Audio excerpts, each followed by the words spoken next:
Okay, so I'm going to go through just the first section of the Qianmenqing Yang style form, the 37 posture, but talking again about the Jin, but going in a little more detail. So just take it section by section, but we'll just do the first section today. So the first thing, of course, is Song, and you feel everything sink into the floor, and that creates Zheng, or center, right? And then once that happens, you pour into one foot. And you're not going straight down, you're turning a little bit. So that's this Cheng Tzu Chin right at the beginning of the form there. And it allows you to turn into the hip and open and empty this leg. Then you step with that empty leg.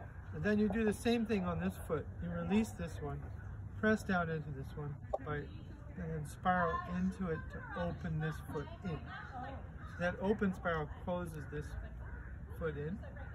And then you press down again into both feet, and the spine lifts up, and the body becomes yang on the inside, right? And that feeling of yang lifts up your hands, and that's pump. That aliveness lifts up your spine, drops your hips and shoulders, and lifts your hands. Then your hips and shoulders separate, and that's lu, right? And then the hands come back.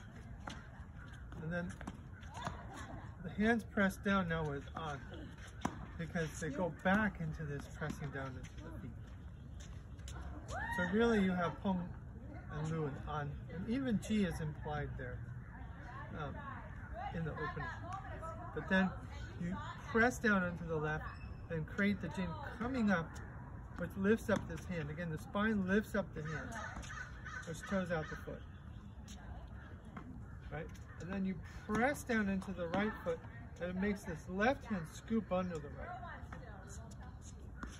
And then you create on by pressing, stepping out with the left, and then pressing down with the right hand from the pressing down in the left foot. And that makes this right foot toe in and the left hand lift. So that creates peng, the ward off posture, which is an and lu and qi, all expressed as one posture. And split and elbow and shoulder also implied as well as jai. Here's jai. This is the pull, right? And that's your holding the ball. And then you've got this an started because you're pressing down into that right, which steps the right onto the left, which steps out with the right. And then you start pressing down into the right foot, which this is really an and lu kind of put together. Roll back and push. In some forms this becomes ji, but in Qianmenqing he does it this way. It's really a version of press. So press is implied as well. And that creates lu.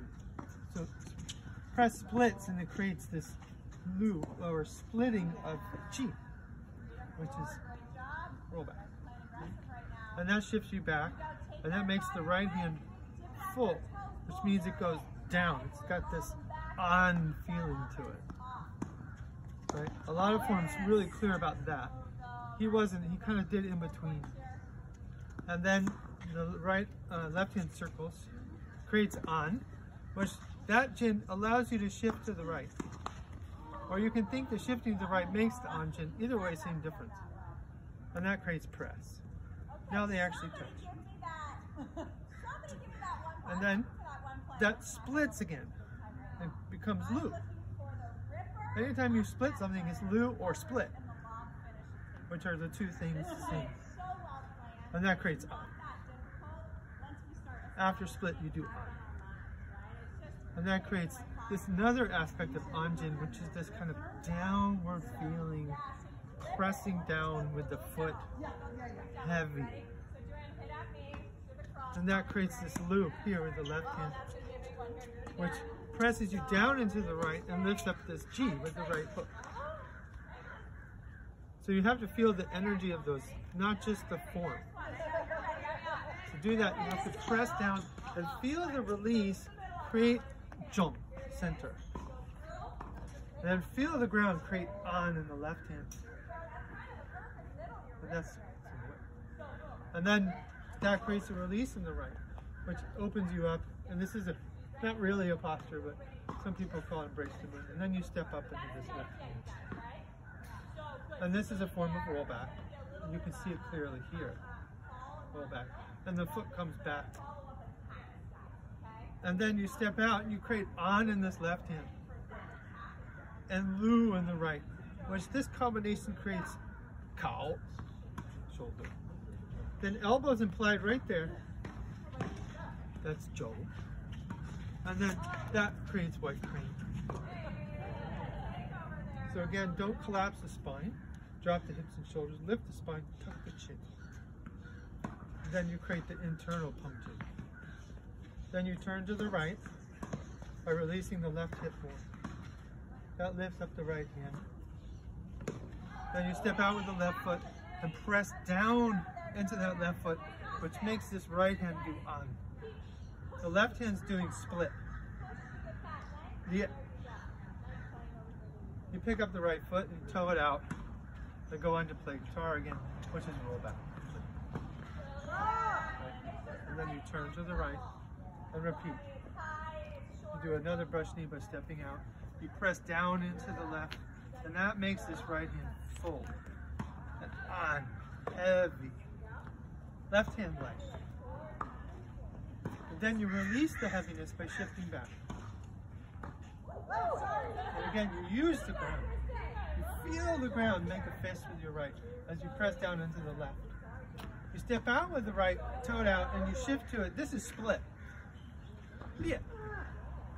But you don't complete that. You go through it and do down block parry. Step up with the left. Then you press down into the left and release the right, and this creates punch, which is a version of G. And that creates Jai. This is a wipe off, which is a version of Jai. So you have all 8 in this first section. There's on. And then you shift to the right and turn. This is roll back, because you're splitting something. Then you do on, and you shift to the left, and the hands drop. You lift the spine one more time, tuck the chin. That brings your foot back. Then you do G, press, which is cross hands. Then you separate them and do on.